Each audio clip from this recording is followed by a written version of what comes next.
Mr. Thomas. Here. Mr. Sager. Here. Mr. Scala. Present. Ms. Van Bergen. Here. And I'll count it present. Do I have I'll make a motion to approve the minutes. I'll second it. anybody with any changes or anything? Okay, all those in favor? Aye. Okay.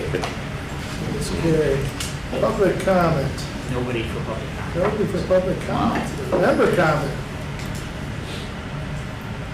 Mr. Kunkel. Sorry, I don't want to slow things down, and this is just for consideration of the people who sit behind me. A little re-engineering of moving this whole table and set. I realize it won't center, but we all see it at an angle here anyway. 1 foot that way. I'd take a half measure, even 6 inches, but a foot would give these poor people a little more leg room there, and there's nothing behind you guys to stop you from scooting your chairs. That's it. No more time on that. Okay. That's the way I've always felt, well, nobody behind us. And that's the whole crew. The best thing on that is, we'll let them move the tables before the next. Okay. OCD's gonna start kicking in. That's all right. You can be off center a little bit. Okay, routine consent agenda. Does anyone like Mr. Kaminsky? No, not the poll. No? No? I have one. I would like to pull 5-1. 5-4. And where is it?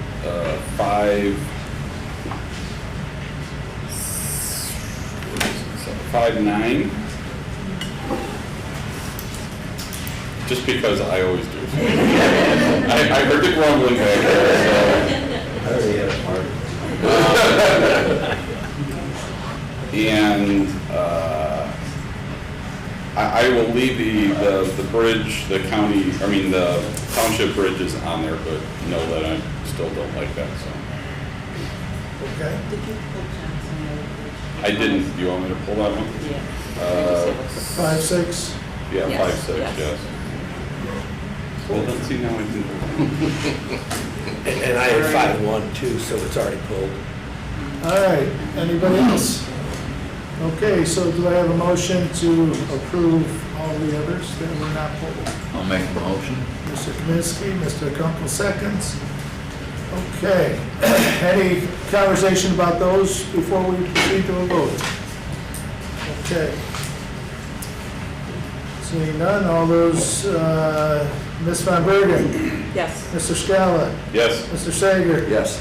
Mr. Thomas, Yes. Mr. Kunkel, Yes. Mr. Kaminsky, Yes. and I'll vote yes. Okay, 5.1, do I have a motion to approve? Mr. Sager moves, Ms. Van Bergen seconds. Okay, Mr.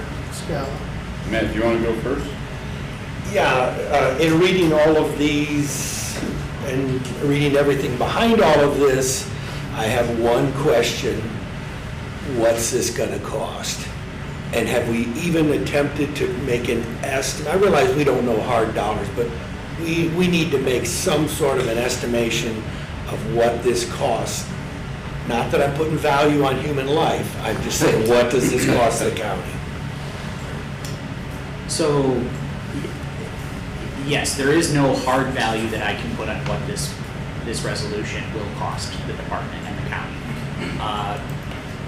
Just to back up real quick, the reason for this resolution even coming forward is because it allows the county to go after federal safety funding through the Safe Streets and Roads for All program. Without the county and our municipal and township partners, without this resolution, the county, townships, and cities could not apply for that federal safety funding.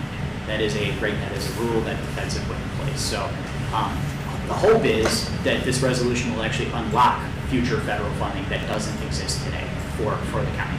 That said, obviously when we commit to a zero fatality goal, it will likely require us changing how we do business, right? And prioritizing safety projects more than we have already. And we have prioritized safety in the past, but I think doubling down on those efforts will I think I would be disingenuous to say that this would be zero cost, right?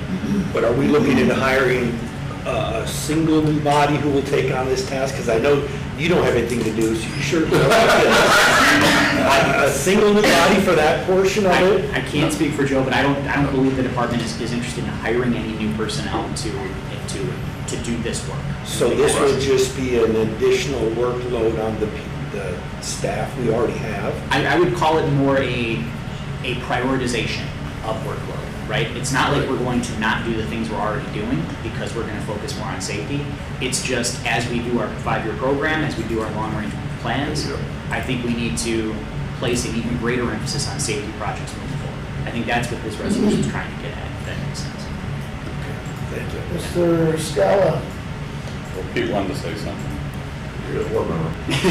Oh, okay. Well, so for me, it's more of a philosophical concept, right? Like, all of us here would like to see zero deaths. Is that practical or possible? Probably not realistic, but I understand conceptually we're trying to implement things that would potentially lead to less deaths, I guess.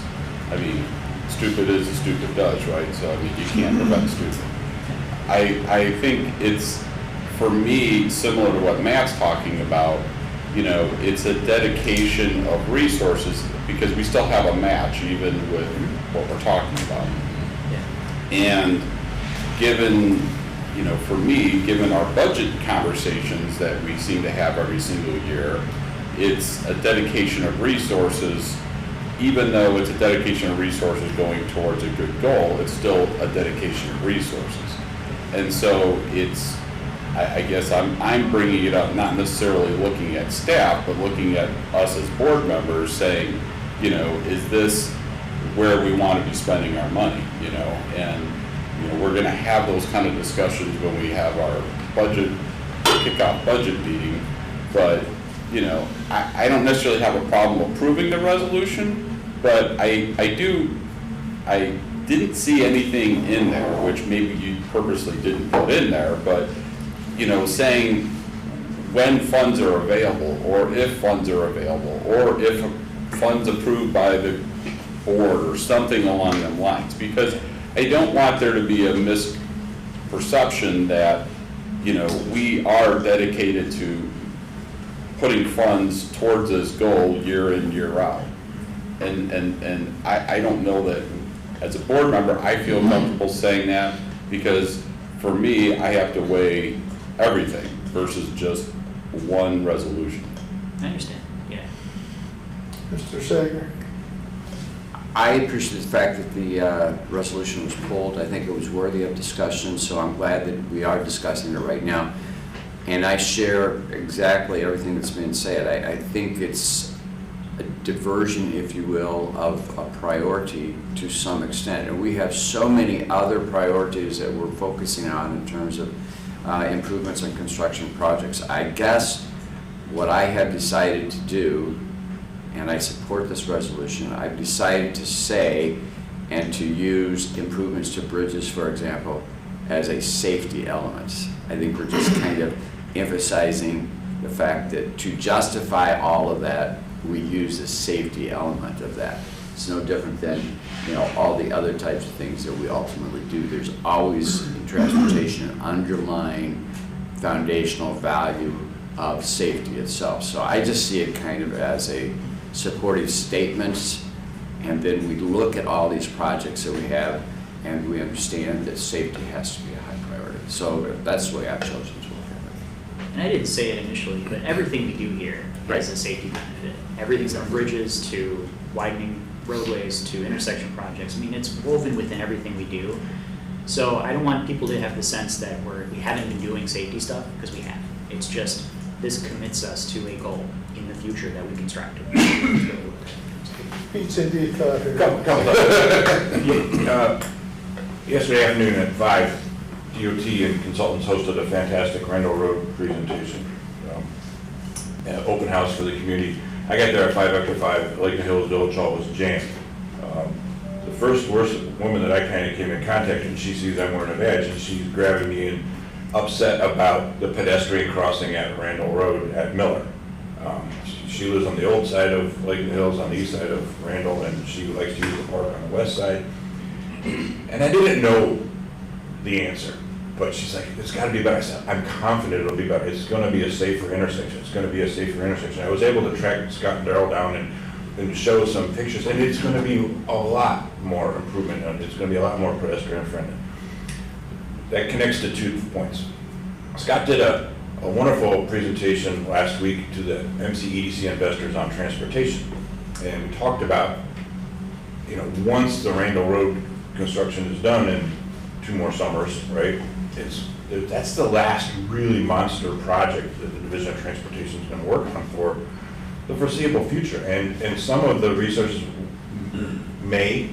probably will shift to some of these safety items. It is going to be more dollars available for some of these kinds of things. So anyway, a couple thoughts. It was a great presentation yesterday.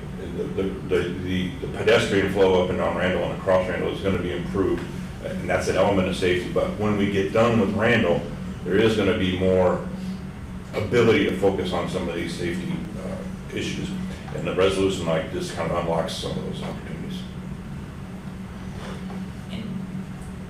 Mr. Kunkel. My thought process is in league with all of this, but my thought was more the fact that, not here in McHenry County, but government, a lot of times with a resolution, tends to turn and focus all their people, and they become hyper aware of a certain aspect, and I didn't want this to become that. As Scott said, everything we do here is about safety and about our constituents' safety. Everything is meant like that. I have no problem if there is more documentation and paper of that to open the door for us for grants and opportunities, but I don't want to have any of our working staff here beat over the head about all of their focus must be on those projects and those projects only. Again, the bridges are our safety, but we still have bridges to fix, we have potholes to repair, we have weeds to go, we have all those things going as it is. And we've seen in the past that government can take this view and then try to squeeze everybody into that narrow view, and I don't want to do that. And I'm not in favor of this resolution if that is our primary focus here at McDOT. If we still go on as business as usual, but we detail our safety aspects more, I am in favor of that. And that's where we would be at, Mr. Kunkel. That's great, because reading everything, there was not a lot of detail towards that, but that's fine. And this is not only something we're doing here in McHenry County, this is something that's being done in northeastern Illinois with all the collar counties and the Safe Streets for All that's being done, and they're working on that program Yeah, I was gonna talk about that next. Okay, go ahead. So, I wanted to give this committee and the county board more detail, to your point. And that detail is coming. We're working on a safety action plan with CMAP. Us and every other county is working on their own safety action plan. The attachments to this resolution sort of get into that a little bit. That sort of describes some of the work we're doing. We've been wanting to bring stuff to this committee this year on the safety action plan. Things at the federal level have accelerated that planning process now. We have to get that plan approved by, I think, the beginning of June. So we're not going to be able to necessarily come to this committee and get a lot of input because we're on a condensed timeline on that planning process. However, when that plan does come forward to this committee and the county board for approval, it's going to lay out in very, very good detail exactly those steps that need to be taken to get us towards zero fatalities. And some of it's going to be low-cost stuff, some of it's going to be larger projects, but there's going to be the whole spectrum of different improvements that could help us in this goal. And that's the detail I think you're after. Okay. All right, being that we've talked this out, okay, set the vote. Mr. Scala? Yes. Mr. Sager? Yes. Mr. Thomas? Yes. Mr. Kunkel? Yes. Mr. Kaminsky? Yes. Ms. Van Bergen? Yes. And I'll vote yes. Okay, let's move down to 5.4. Go to motion, was it 5.4 was one? Yeah, next one, yes. Motion to approve. Mr. Thomas moves. I'll second. discussion. So I'm a little confused with this. You guys use OpenGov right now, correct? So, and it talks about how the money for year one is in the budget, that you budgeted for this. Yes. But what I'm confused about is again, I'm interpreting here, but it seems like what you're talking about is simply moving the storage of the data. Is that all I'm? I'm gonna have to ask, I'm gonna call a friend for help here.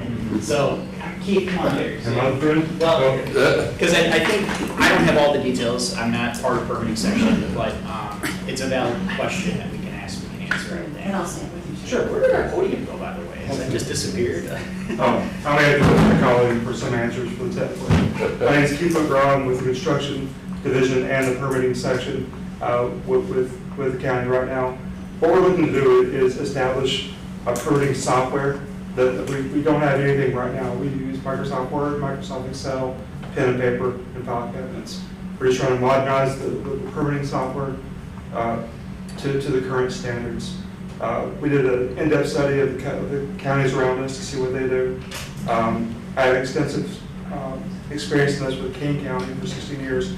Before I came here, I was with their permitting sections and saw how they overdeveloped their software, and we wanted a little more easier approach. So what this software is going to do is it's going to open up an online portal for the public to use to really get into how they apply for a permit. It opens up transparency both for the public and for our side. If from Joe to Joyce to our maintenance division has a question, they'll be able to go into an online map and see what we're doing, how we're doing it, and where we are in the process.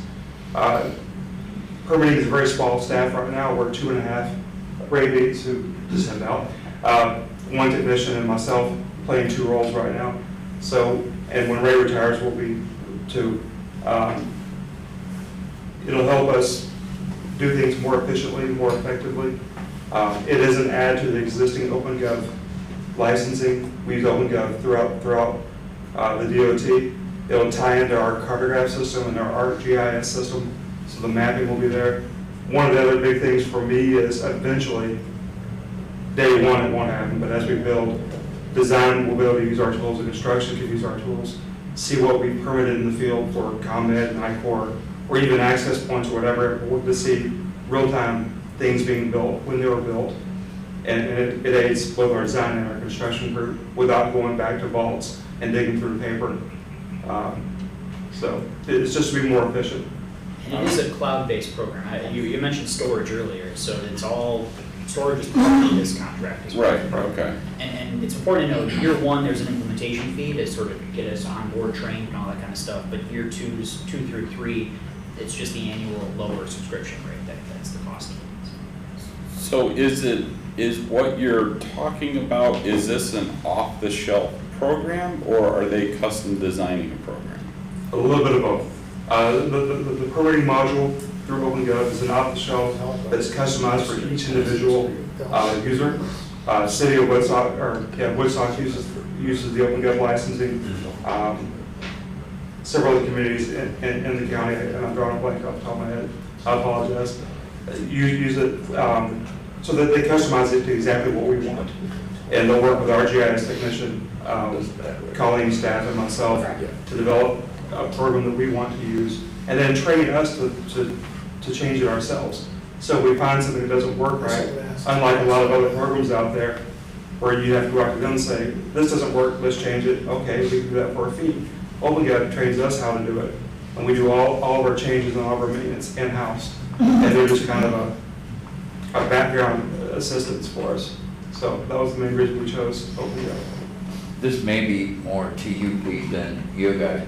What's the difference between your permitting software and P&E's permitting software? Ours is not tied to a parcel. Planning software is tied to a PIN, an individual parcel for a development. Probably 70% of our permits are parcel driven. But it's ComEd. similar software, or can they be It's combined? similar. No, they're two different entities. There is some overlap you can do. but their software wouldn't allow us to do things we do. If Nicor does a mile of new pipeline, their software wouldn't be able to tag that properly. Or ComEd or AT&T or any utility does work, it'd have to be tied to an individual Crosses property. multiple parcels. So that this would be right-of-way driven and parcel driven, so it actually has more than what it has more capabilities than their software does. I did look at their software when we first started looking, so, and that was a big drawback. So the history to download, you gotta download all the history, and is there a cost to that? Or the past? We are do that internally as we can, utilizing summer interns, rainy days when we get free moments, which is rare in the permanent world. But we will build that history out and slowly get rid of our paper files and have everything digitized. So there's staff that's already here, you don't have to? Yes, sir. Yes, sir. Mr. Scala? So with the dollars that are in the resolution here, what is the delta between what you're asking for now versus what you had before? For permitting, we had zero. We had no money allocated toward the budget for correct calling. So is the 125,000, that's all new dollars? For year one, correct. Well, wasn't, that's a total, well, that's 62 is what it shows for year one. 62 is implementation and year one, if I'm correct, Colleen? Correct. Yes. Yes. I apologize, I got to this meeting at the last moment, so, yeah, so 62 is implementation, which would be about a 3-month process to build our custom product, and then the annual subscription is roughly $30,000. Correct. But I think keep it in the head, right? What we have right now is not exactly the most efficient, and this program, this system will help our small staff do more with less going forward, right? That's the whole goal, is to make sure that as the county continues to see more and more permits issued, that we can do that with the existing staff that we have, not have to hire more staff, right? I think ultimately that's where we'd like this system to help us with. Okay, and but to be clear, you're saying that the 62,475 was already included in this year's budget. Yes. Correct. You're just bringing it forward as Yes, we've to been planning for utilize this. This is something that we wanted to do for a long time now. So yeah, Okay. we've been budgeting for this. Got it, okay, And obviously future costs will be built into next year's budget as well. right. But just because it's budgeted, it's over 30,000, so we'll bring it. Yeah, no, right, I'm just trying to. So you'll see that finance too. Mark, you look at them piling I pulled it, so I get it. No, I'm fine. It's good that we have the policy of call a friend of a friend here also. Who wants to be a millionaire? Keith, you didn't know you were gonna have to talk tonight, huh? Did an excellent job. All right, so let's proceed forward with the vote on this one. Mr. Sager? Yes. Mr. Thomas? Yes. Mr. Kunkel? Hard yes. Mr. Kaminsky? Yes. Ms. Van Bergen? Yes. Mr. Scala? Yes, And I'll vote yes. Okay, moving down to 5.6, Johnson Road Bridge Project. Ms. Van Bergen pulled that. Do I have a motion to approve it? Ms. Van Bergen, Mr. Thomas seconds. Okay, let's discuss. Ms. Van Bergen. I just had a timeline question, is all. Daryl's here, we got it. Sure. Timeline for. I mean, you're into acquisition of land, so how many years out till this is completed? Johnson Road, we're aiming for a November letting this Okay. year, so it would be Okay. construction next year. Okay, Land acquisition and some final IDOT things can change that, but we're looking for either November, or quite possibly even early next year for letting, still construction next year, that's our goal. okay, perfect. I get that question quite often, thank you. Anybody else? Mr. Scala, if you pulled it. no, she asked me to pull it. Oh. I was just gonna vote no. Anybody else here? All right, well. Still vote no. Sure. Mr. Thomas? Yes. Mr. Kunkel? Yes. Mr. Kaminsky? Yes. Ms. Van Bergen? Yes. Mr. Scala? Yes. Mr. Sager? Yes. And I'll vote yes. Okay, 5.9, resolution appropriate funds for 2026 salt. Do I have a motion to approve? Mr. Kaminsky moves, Mr. Sager seconds, Mr. Scala. So, and I didn't find this in here, so the report said something about that last year was the lightest year you've had in the last 5 years, I believe. Correct. And it was what, like 3.1 or, I'm trying to. 3.9. 3.9, Yeah, 3,900. something like that. Yeah. So, did we end up running out of space to store what we said that we were going to get? No, because we've strategically dropped what we typically would. Our average says 9,000 ton a year, but we've seen what's been happening, and we were fortunate for 2 years in a row that Compass Minerals actually stored the salt for us at no charge. And now we have a new vendor, but since before even taking the new vendor, we've strategically looked at what can we afford to, for space, and still be able to take what Compass Minerals was storing for us. So we're right back to even again. Exactly back to you. Close. We're not Back to storing the it. 9. We got that No. on your driveway. We potentially, the 9 is the typical average of the 22 years of data that we have on hand. But the last, 5, 6 years haven't been nowhere near that. So. And part of that is also because of our liquid use. Correct. Right.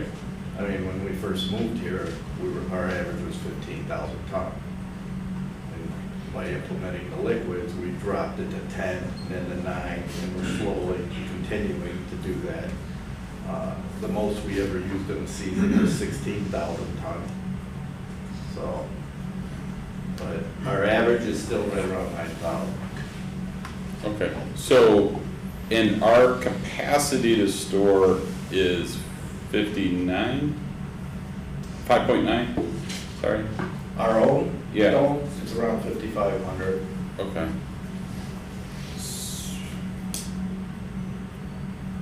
And we don't, okay, so that, and you said that's full, or I thought that said it was Yes. full. Yeah. Okay. So we don't have any more that technically is due to us, like we're. Right, because we switched up the contract the Right. last couple of years back to 80/120, because we were typically doing 100%, and that was making it very difficult for us to be able to take it. Right. And we're fortunate with the vendor that we had in Compass Minerals, that they were storing it for us and not charging us like they do other municipalities. But we have a new vendor now, and we made some changes, and we were able to just get to our 80% last year, because we're only doing 5,000, and we were barely at 42. We were at 4,200 last year is what we used. Okay. So do you feel like doing the math, this is not gonna get us, if we have another 24 season in 25, 26, do you feel, we'll end up having we'll have more than what we really need even at 80%? No. No, we'll still be able to take. We just gotta take 4,000 ton. Okay, So we're gonna use 4,000 ton next year. right. Unless At the winter least. changes and we Right. have Right. big winter. But we got the capability of 7,500 ton with the way that contract is. Because we could do the 80/120, Right, and then we've got that additional 120 to 150 to save us if, there is a salt shortage or whatever, that we're not gonna get pounded from $60 a ton to $225 a ton like we did that one year. right, So we potentially could have 7,500 ton that we could take on top of the 5,000, 5,500 we've currently got in the dome. So that should pretty much cover us for one of our worst winters ever. Okay, and where are we at with Algonquin? We're, Still working on what the final design is going to be. Okay. But that will hold what theoretically? we're still working with the consultant on that, but, around 16,000 tons, 15 to 16,000 ton is what we're focusing on. Okay. And so Algonquin would be looking at 5,000 or 6,000 and the rest would be us. The question with that is more of, can you do a single dome? Will they make one big enough for that? If not, then we have to look at multiple domes or other storage types, like a building or something like that. What's the one that IDOT just built, the new one right off of 90? That's a huge ass one. That one's just, we went and visited that one, and then visited technical one. Yeah. We visited the one at, That's a tollway at one, right? 20 and 90, the one, and we did the one in, by Arlington Heights, the Yeah, new one. right. Beautiful facility. But those barns, they don't hold, they don't have the capacity that a dome does. Really? No, that barn's only about 7,500. Wasn't that 7,500, isn't that what they said? Well, they utilize it for other stuff, aggregate, stuff like that, they don't use it just. But they don't, and then they use a portable conveyor system in there. And they've had nothing but bad luck with those portable conveyors, is what we learned. Okay. I thought that was all salt. I'm like, this can't be more. It's probably 80% salt, and then they do keep it in there like aggregate and some blacktop. Okay. All right, that was all my questions. Mr. Sager? I just want to clarify, Mike, the resolution before us is a purchase resolution, appropriating funds for purchase. Is your concern about the purchase price?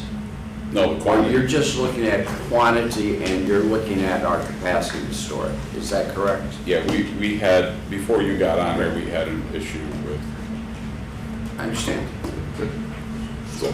storage. Yeah, I Mr. understand. Kunkel? Mine is about purchase, how much we're purchasing. Year over year, we're kind of having what used to be our norm.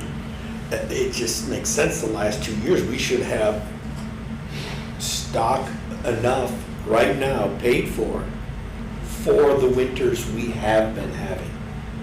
And you're still gonna pick up another 4,000 tons? Correct, we dropped it rather than. But that puts it 9,500 tons, which is all of our average plus 500. Correct? But We we're could- losing 4,000 tons expecting next year. But we have 55 on hand, Correct. But we want which in a typical winter, not typical, I realize that this changes and all of a sudden, believe me, I know then it's a disaster. But in this particular case, with the 5,500, somebody do the math, we could subtract that from the 9,000, and that's all that we really need to buy this year. And theoretically, we're gonna have the capacity to take that, theoretically, we're set up to only have to purchase 4,000 tons. right? And I wanna purchase less. I wanna purchase less, is what I'm saying, 3,000 or 3,500, which is indicative of the years we've been having or close to, puts us at 9,000 tons on hand, correct? You already have 55 now. Another 35 puts us at the full 9 average. Theoretically on that, if we have another year the same as it, we've halved out again, we're sitting on enough salt in order to make a season. I don't think there's a necessity, and I could end up eating my words, for another 4,000 tons now, even based on your averages. We're basing it on the possibility of having the capability of getting that additional material should we have a normal winter or a bad winter. Because we've had but we've had instances in the past where we didn't have any ability to get any material whatsoever twice, where we had to actually add heat rattle just to make it last. I understand all that, I'm just trying to do the basic math on this thing. we are saying, we have stated, 9,000 has been our year over year over year, that's been the average, correct? Or that's the number, not average, that's the number, I gotta find it here. 5-year average has been taken a minimum, listen to that, 9,000. We have finally leveled back to, rather than going back to the bidding of 9,000 tons, rather than going back to the 9,000, I'm saying if this year we only purchase 3,500 tons, we are at 9,000 tons. We're still not only trying to prevent and be prepared for the worst possible winter for the county's sake, but we're also trying to make sure our dome is full and ready to go. It's full right now. We don't have to rely on it because of the construction season, the contractors, the trucking, is who does all the trucking for us. You know, those seasons are going well into December now. So we want to make sure our dome is full. So it's twofold. We're prepared for the worst possible winter potential that could affect this county, but we're also making sure that our dome is full and be able to see it. Okay. And being full also is at the existing price that's bid. The price is only gonna go up in future years. Okay, and you're saying exactly what I'm saying. Right now, our dome is full with 5,500. It's full. If we purchase another 3,500 now, that theoretically takes us through the entire season next year, if it trends as we've been trending. But we still have 5,500 ready reserved in the dome today. We can't purchase that right now. The 4,000 that we're approving right now to purchase 4,000, is that That's for correct? next year, Correct. at a different price from what we paid this year.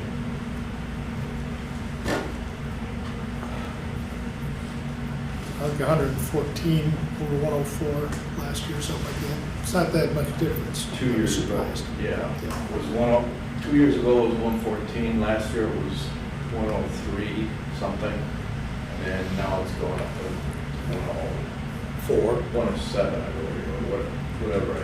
107, $3. Mr. Sager?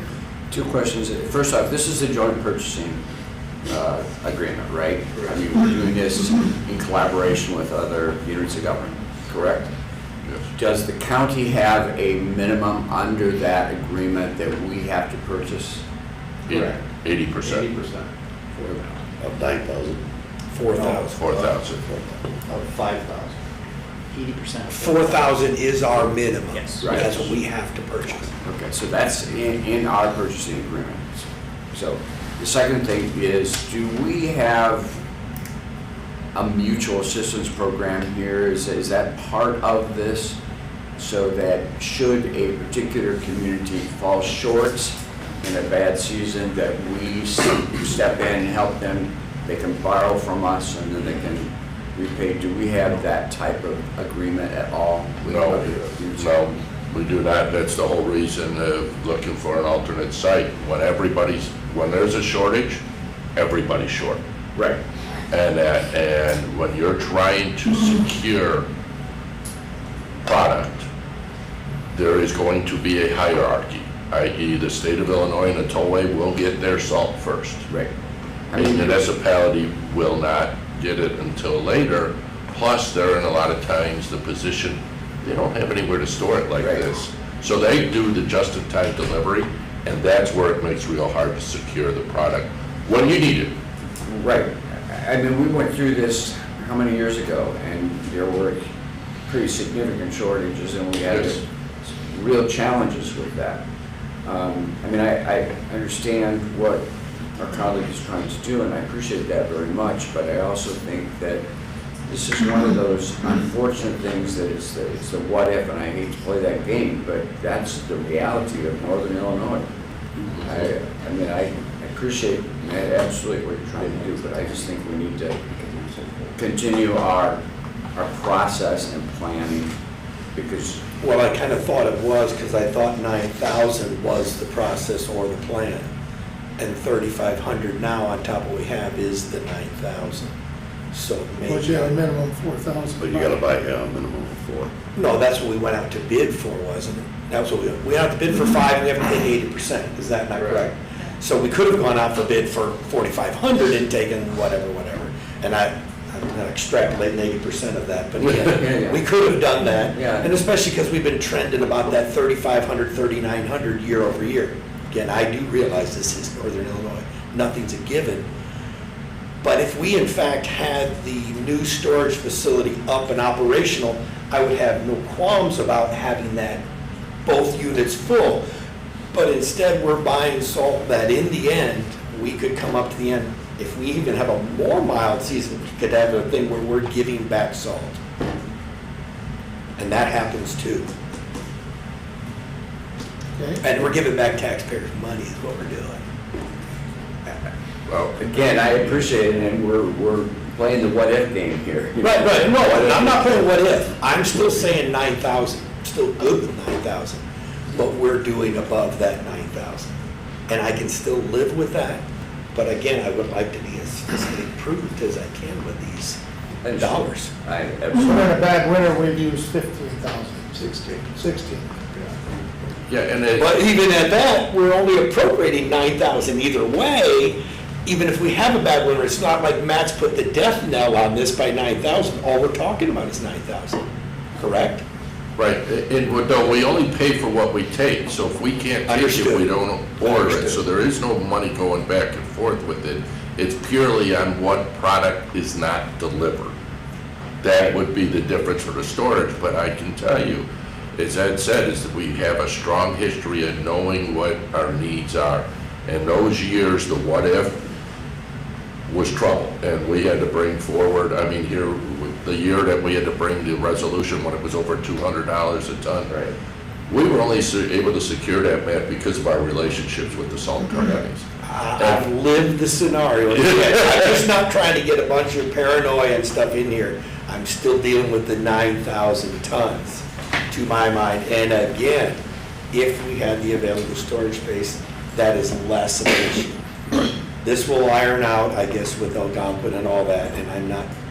And let's hope for by then that we are a little bit closer to construction or getting it done. And I'm not going to split hairs any further, but. Even what we have identified doesn't cover us if we do have another 16,000 ton year. Understood. We've got. Understood, that's what I said, we're not- this is not on. That's not the number. We've got 13,000 capable. Good to go. Okay, with that being said, then, Mr. Kunkel, I'll start with you. Let's go, yes. All right, Mr. Kaminsky. Yes. Ms. Van Bergen. Yes. Mr. Scala. Yes. Mr. Sager. Yes. Mr. Thomas. Yes. And I'll vote yes. All right, that being finishes our consent agenda. Now we're down to ordinances, the one that's always a lot of fun. Straight. Okay, Dang straight. That's just something. I guess we gotta start with 6.1, ordinance adopting extend alter speed zone on Linden Street. Do I have a motion to approve? So moved. Mr. Sager moves. Is there a second? Yeah. Mr. Kaminsky. Seconds. Open for discussion. Anyone want to discuss these? Yeah. I talked to the police chief in Spring Grove. He has no clue why we spent money for this study. It's not needed, and he recommends not reducing it. Okay. So enforcement might be an issue. No, it's our road, they don't enforce it. Oh, it's our road? Yeah, it's a sheriff. Okay. Anybody else? Staff's recommendation, justification. You're asking for staff? Yep. Joyce can speak to that, but I want to clarify one thing. So we don't hire a consultant to go out and do these speed studies. We do this with our own staff. So there is no, those are sunk costs, right? There is no cost that we did to put this. I'm just, what Yeah, he, no, I want to clarify that one thing before Joyce. Sure. And the percent reduction was due to driveways, pedestrians, and accidents. And the parking on Bliven also added, it was 5% of the reduction. So that's what was included in the reduction. a little bit different than what he viewed it, but okay.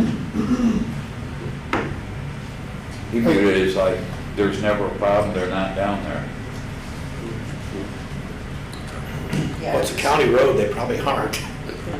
Yeah. Well, knowing any accidents or whatever. Okay. Who requested it? Someone requested the study. Who requested it? I don't know, Lord. Yeah, I don't have that information here.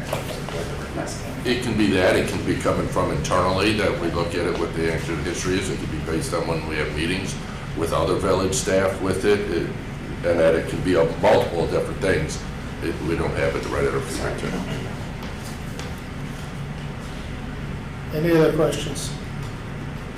All right, now, one thing about these ordinances, if I understand correctly, even if this committee were to fail any of these ordinances, they still, with the new rule, they still go forward to the entire floor. That is correct. Correct. Not sure why we do that, or can we change that? I don't know. Well, because they said Big Bad Scala keeps on knocking these things down, and the board doesn't support that, so that was the reason why they changed the board rules for that. Can we use that Oh, you're moniker one now? person. Big bad Scala, in your mind? Big Bad Bob. Is that BS or BB? Well, I guess my question is if we continue to have certain ones that are controversial to us, should we continue with that rule on the board floor, or should we bring it forward to the board floor in the future to change that back to the original way? And I don't know. I'm just asking that question. I was asked that when it was, I never really got an answer when we passed it. So, I certainly didn't vote for that part of it. well, I know, I think you and I were going to. Okay, All right. so let's move forward with a vote on this one. Mr. Scala, No. Mr. Sager, Yes. Mr. Thomas, No. Mr. Kunkel, Nope. Mr. Kaminsky, No, Ms. Van Bergen, No, and I'll vote no. So we'll move forward to the floor with a negative vote. Okay, 6.2, ordinance adopt the establish alter speed zone on McConnell Road. Motion for that?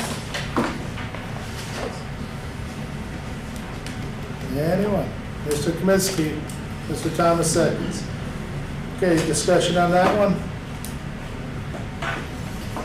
Again, I'd like to hear staff's justification. Certainly. The speed limit at the time of the study is 55. Interestingly and unusual, the prevailing speed is actually 51. And the reduction was due to driveways, pedestrians, and accidents for another 6%. So the prevailing speed adjustment was an actual 45, and that is the recommended 45. Okay, Mr. Scala. Are we able to alter what we bring forward to the board from what you have here? Meaning, our church is at the end of this, so I travel this a lot.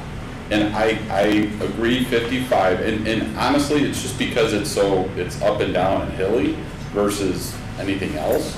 But I would be okay with 50, but not 45. And I'm wondering, can we alter this and recommend 50 instead of 45?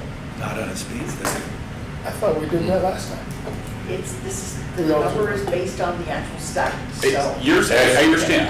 I'm not looking at you, I'm asking the question in general, I'm looking at you because my chair is turned that way. We can't alter the speed study, but you're saying alter this committee's recommendation. Correct. Precedent, if I recall, we altered the Ridgefield Road.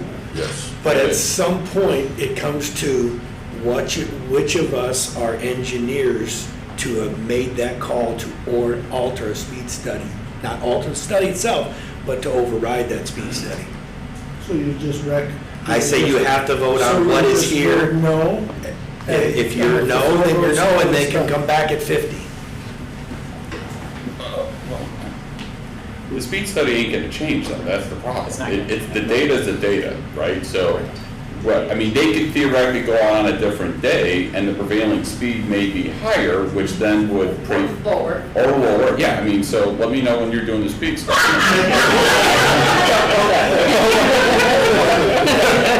But she was saying that's why it's so high. You run it. Being consistent with the board rules, I think, yes, this group could amend to 50 and approve that. I think we still say the staff recommendation is 45. But it's been approved at 50. That seems consistent with. Well, again, the study is the data that supports a recommendation, right? I mean, that's all it is. And in your board rules suggest it's important that all 18 board members see this the staff recommendation. What do you guys want to approve? Leave it at 55, reduce it to 45, or alter it to 50? I think that's up to you. So your suggestion amended on the floor?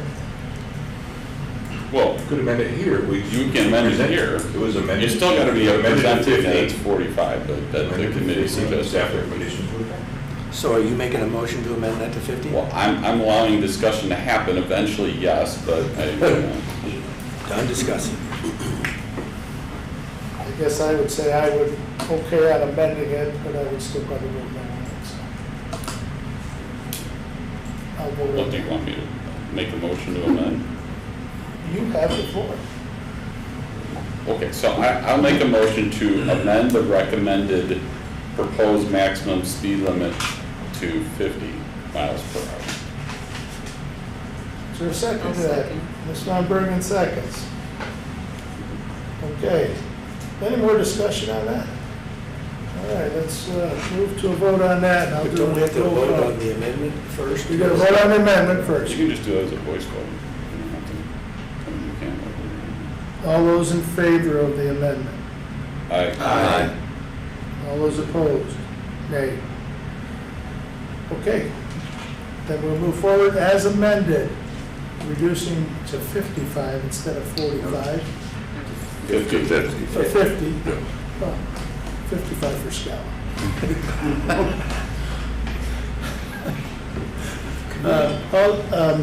So we're as amended to 50. We'll move forward on this. It'll go to the floor, and we'll state that it was engineered recommended 45. Did you get a full vote on 50? Yeah. I'm gonna do a full vote, but I want to clarify it's how it's gonna go to the floor. Okay. So, I'm gonna start off with Mr. Scala. Yes.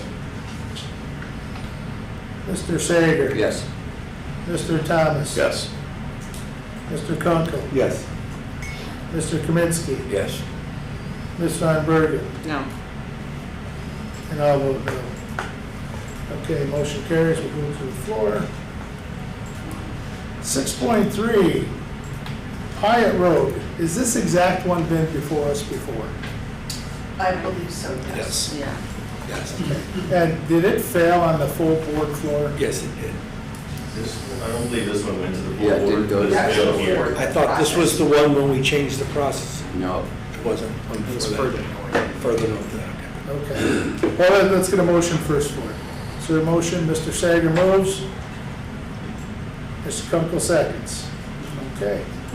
Discussion. Again, staff, please. Okay, the speed limit is posted at 50, the prevailing speed was 53. The reduction due to driveways, pedestrians, and accidents is actually 19%. The accident reduction was 10% of the reduction, that's the maximum allowed, which brought the adjusted prevailing speed to 43, so that's where the 45 recommendation comes from. Looking at that map, how many driveways are on that? I don't have a count here, I'm sorry. Across? Just industrial. I don't see that many driveways. That's what I'm asking. Every time I drive down that road, it still can't even Speak up.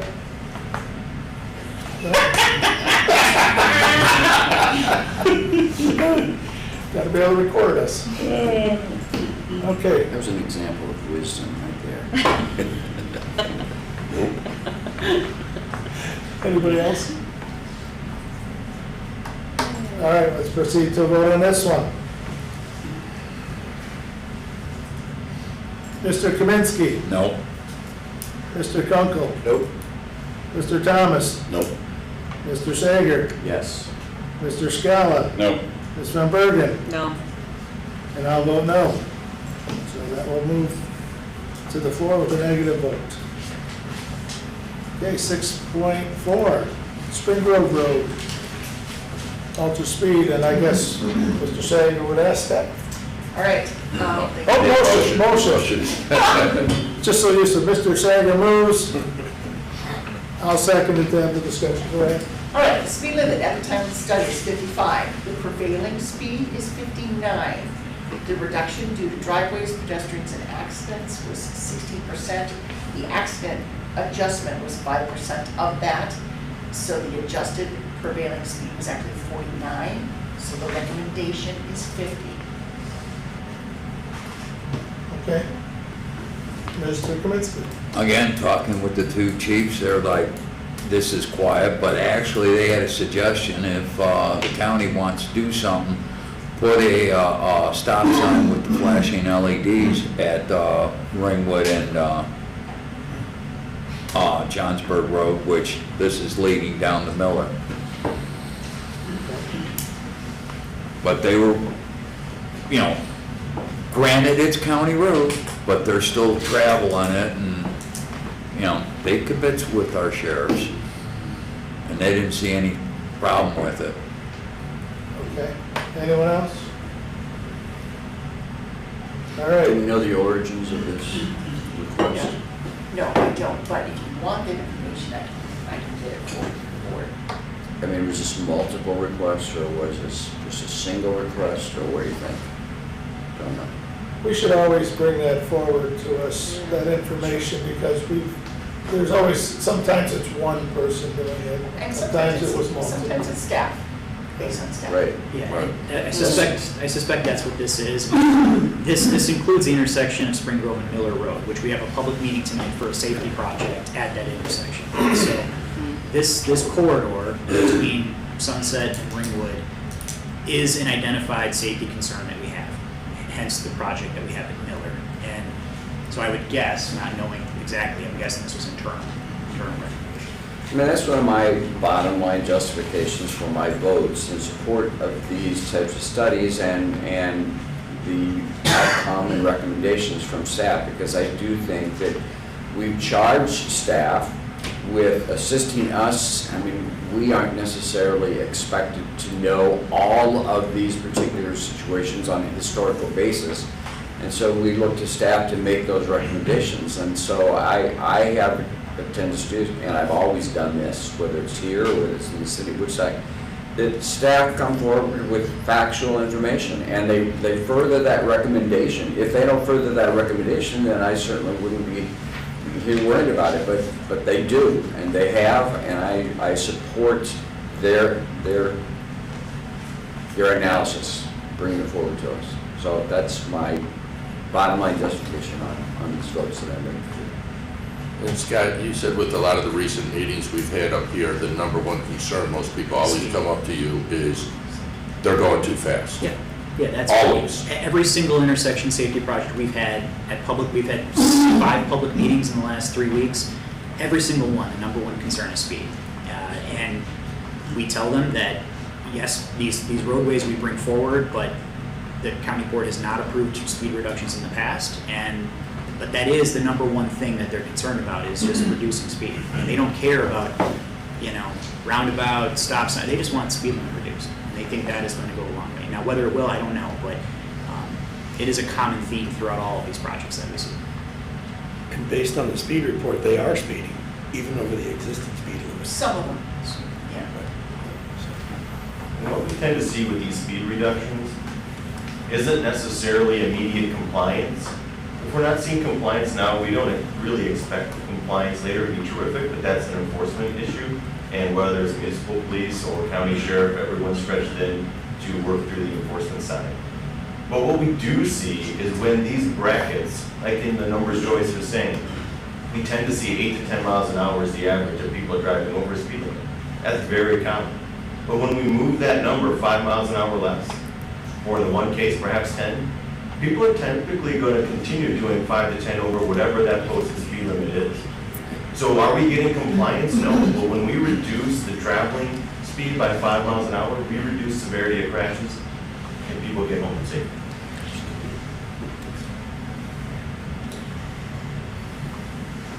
So the future project that you're looking at doing, or safety project, hasn't been designated what kind of project that is? No, It's no, just it's beginning. too early for that. Tonight, we have a meeting at the Village Spring Grove. Village Hall. We're presenting alternatives tonight. So we've got three or four different options that we're considering. But I guarantee you that we'll hear the number one thing is people are driving too fast. We need to reduce the speed. Along with the speed, but we gotta clarify it. That area they're going, you got two major attractions, Richardson Farm and Stotty's. And you've got, say right out, city folk that come out that don't know how to drive on a country road and haul ass. You get those two out of, the picture, the winter, spring, before anything starts happening. The problems are nothing. But open those up to having the population come and visit them, where you have the city, then you got the crash 'em ups and you got the speeds where they're open and they can go like a, whatever. Okay. Okay, anybody else? Let's proceed forward to a vote on this one. Mr. Kaminsky? Nope. Mr. Kunkel? No. Mr. Thomas? No. Mr. Sager? Yes. Mr. Scala? No. Ms. Van Bergen? I'll vote yes on this. And I'll vote no. All right, it'll still proceed forward. Okay. Can I just kind of raise a point of future order, I guess? That's kind of a strange thing to say, but, may I? Yeah. When we have these coming forward in the future, is it possible for us just to have kind of a standard motion to approve in total and then kind of separate them in discussion and go from there? I think we'll probably never be able to approve any of them at that point, where today you got one approved. There's a possibility if you don't separate them out. I think we should separate them out. Okay. And vote individually. Isn't that At what least the as new chairman, board- that's what I would do. Isn't that what the new board rules are, was to Yeah, have them because we were having separated? clumped them all together and then we Right. separated. Right, because then there were committee members that were pulling them out, so to your point, Brian, it was that way, and then it was changed. Okay. Mr. Scott? The only two things that I find that I do read is crash data, which we were getting and now we're not anymore. Because again, I think for me personally, that does validate perhaps a reduction if there are accidents that are happening that, is because of the road conditions, the speed, whatever the situation is. So I do take that very seriously as far as the crash data goes. And then also who's making that request, even if it is an internal request. I guess so if those two items could be, because you have that data already, so I just would, if you could include that, Okay, sure. that would be, We will. And then, but you also received the spreadsheet that showed that there were 4 other stretches that we did review that did not.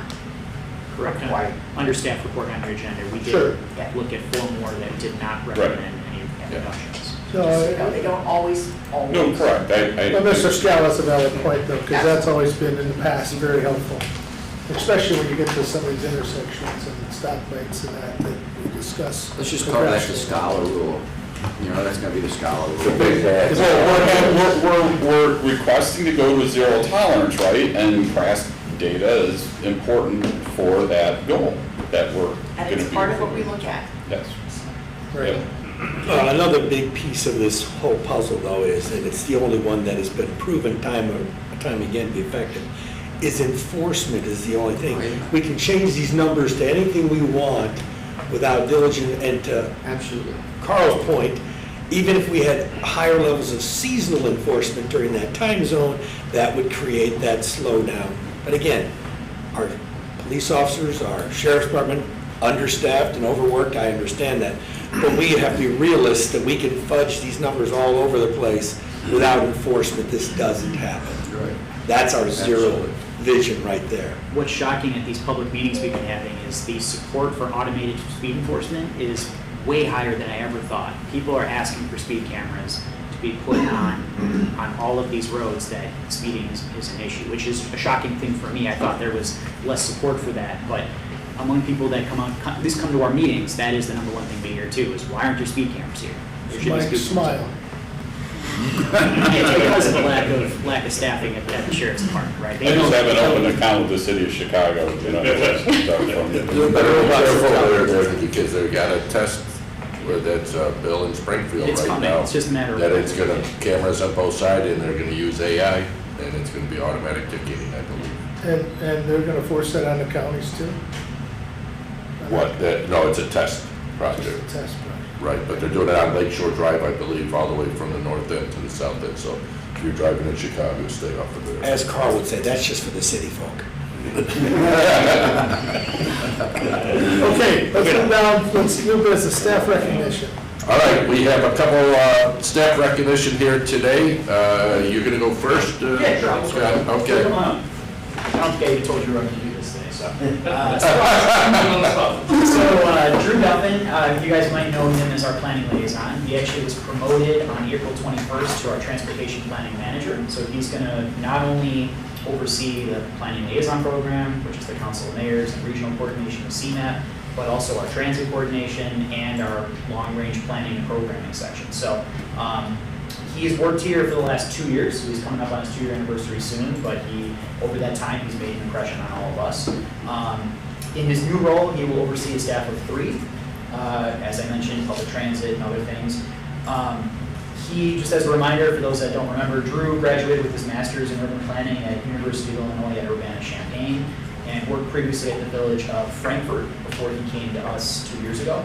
It's been a pleasure to work with, and I can't wait to see how he excels in his new role. So please congratulate Drew on his new role.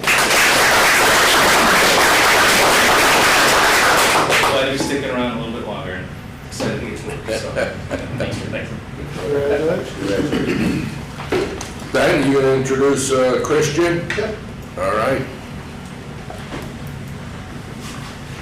I'm Ben Justin. I'm the fleet supervisor here at the DOT, and I have the pleasure of introducing our new maintenance mechanic, Christian Higuera. Christian is a longtime resident of McHenry. He currently resides there with his fiance and their dog. After graduating from McHenry East High School, Christian attended Universal Technical Institute for automotive and diesel repair training. Christian comes to us from Rush Truck Centers in Huntley, Illinois.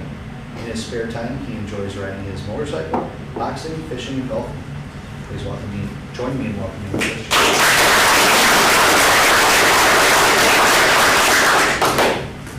Thank you all for accepting me and giving me this opportunity. Look forward to the future. Thank you. Welcome. Welcome.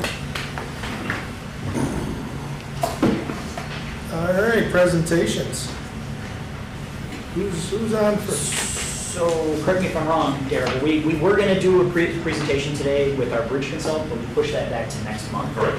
And I believe, not to get ahead of things, but I think next month is going to be a very bridge-focused meeting, so just a little foreshadow what's coming down the pike. But yeah, so no presentations today.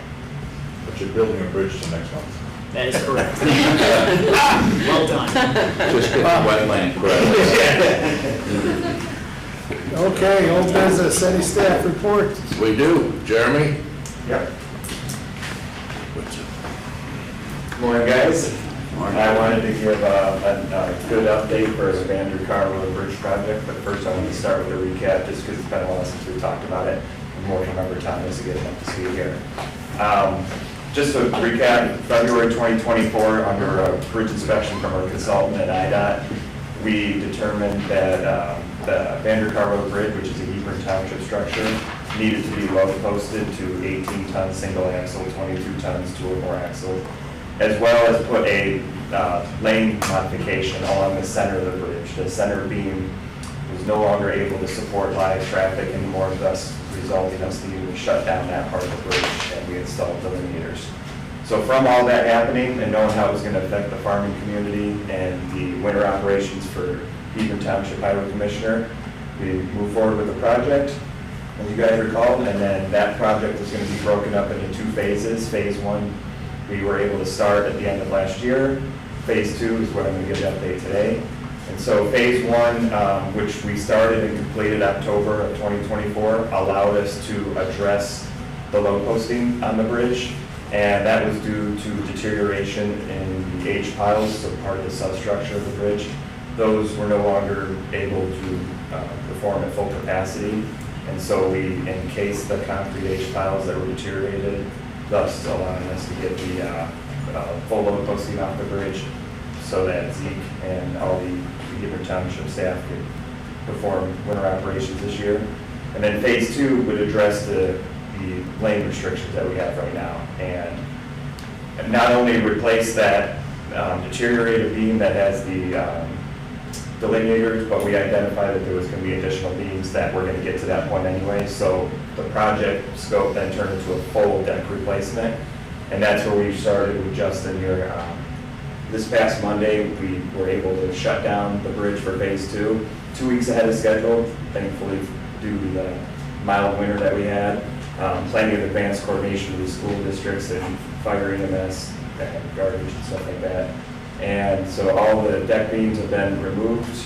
The bridge is under a full closure right now, and we're set to bring in the new beams this coming Friday. And hopefully, if everything continues as the trend, we will be done well ahead of our end of June completion date for this year. We have that bridge opened up, so everything's looking good right now. That project. Congratulations. Yeah. Right. Yes. That's similar to the Johnsburg Road Bridge that you did? Yeah, it's a very similar set project, exactly. Okay. So you'll be done lickety split. Yeah, I mean, don't want to overpromise, You did but we it want once. where we're at, maybe, a month, but we have 2 months. So. Beat the record. Exactly, we like that, we like set records. Great. Okay? Ms. Sundberg? I just want to say thank you. It's a major thoroughfare through the township, for safety for our farmers. So I want to thank you for, looking at repairing that bridge. And just a quick update, there have not been any more incidents with the exception of the day 1 that the bridge was closed. So I think everybody's gotten the idea that the road is actually closed. I appreciate that, thank you. Anybody else? Okay. Thank you. Thank you, Jeremy. The only other thing under staff report, I think we want to talk, I just mentioned that, again, Touch a Truck is May 18th, Sunday. We're not going to meet until after that, so hopefully that's in your calendars and we see a few people there. Tell your constituents, Sunday from 10 to 3 is Touch a Truck at Farm Free. Okay. All right. Okay, we're completed. We do have a need to go to executive session for land acquisition and meeting minutes. Do I have a motion to exit? Mr. Scala moves. Ms. Van Bergen seconds.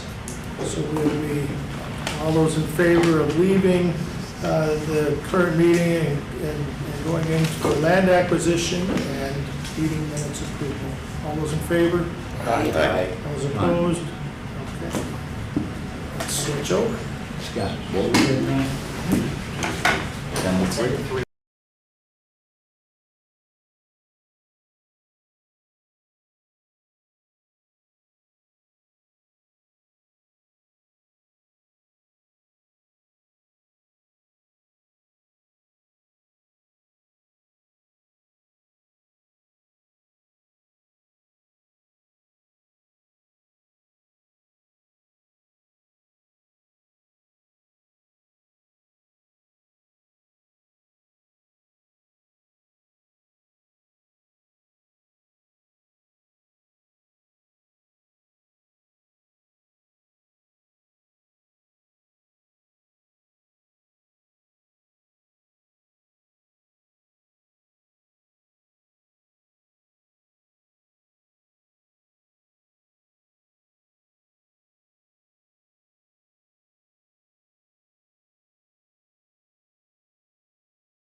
Okay, Rod, and we'll switch over. Tell us when you're ready. Okay, we're ready to go back into session. I don't need a roll call. I'll make a motion to go back into open session. Mr. Scalabro, Mr. Kaminsky seconds, all those in favor? Aye. Okay, we're back into executive session. Now, do I have a No, motion? No, Open. open session. Open session. I was going into, so we have a motion for the minutes, approval of the minutes. I don't think you need a motion, I think you just need to make a statement that the minutes from the February 26th meeting will be forwarded to the state's attorney's office. Yeah, what he said. What he said. All right, Works for me. we're done. Insurance? Okay. Anything else here, guys? Nothing from our end, Chairman. Anybody have anything for the future meetings that they'd like to talk about? Okay. Excited about May 28th. May 28th. All right, all those looking for a motion for, Mr. Kaminsky moves. Mr. Thomas seconds, we'll spread it around a little bit. All those in favor? Thank you. Make it to my council. It's better than 10 o'clock.